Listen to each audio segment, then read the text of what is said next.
biyahe. Magandang umaga po sa lahat. Ako po si Lexter Malimban. Nakatira po ako sa Bacoor, Cavite. Molino po, to be exact. Ako po ay parte ng platform na si Express, powered by Cebuana. Ako rin po ay isa sa rider na maswerteng napili upang mabigyan ng motor na ginagamit sa pang-araw-araw. Ang tawag po namin dito ay RXP. Ito po ang meaning ay Ride for Express program. Nagpapasalamat kami sa admin na Express dahil sobrang hands-on sila sa paghingi ng permit para makapag-operate kami sa Bacoor. Ang pinakatulong po kasi sa amin nito ay hindi na ho kami kailangan lumabas pa ho ng Metro Manila. Kasi dito pa lang po sa lugar namin, masyado itong malaki para sa amin lahat. Sa family, malaki po ang naitulong kasi nagkaroon po ako ng chance na makatuloy ang pagkatrabaho bilang rider na tinagalawan ko na po na medyo kahabaang panahon na po.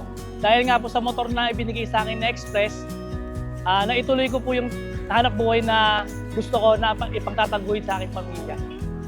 Medyo sobra na rin po yung kaperahan na pumapasok to the point na hindi na po kailangan mag-hassle ni Mrs. sa paghahanap buhay po.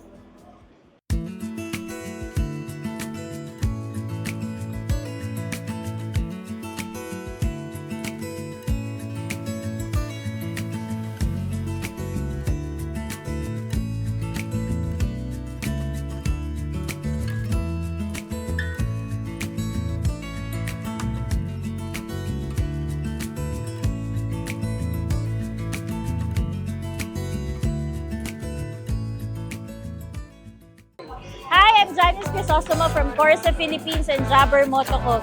And ngayong araw na to, nagpapasalamat kami kay Express sa pagsama sa amin dito sa launch ng Express X-Quad Cavite. Kaya ride safe sa lahat ng riders, and again, maraming salamat sa Express.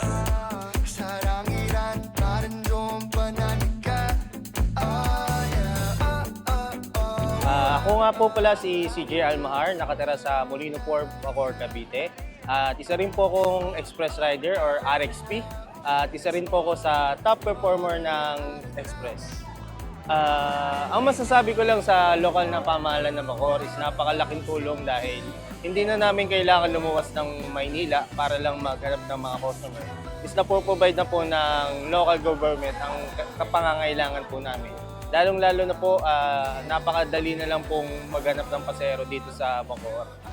Sobrang laki dahil lalong-lalo na is nagpapaaral ako ng dalawang kapatid dahil ako ay nag-stop ng pag-aaral para mabigyan lang ng giveaway yung kanilang mga pangarap. At sa totoo lang, dahil sunod-sunod na opportunity sa 4 months kong pagiging RXP is marami na ring opportunity yung dumadating sa akin.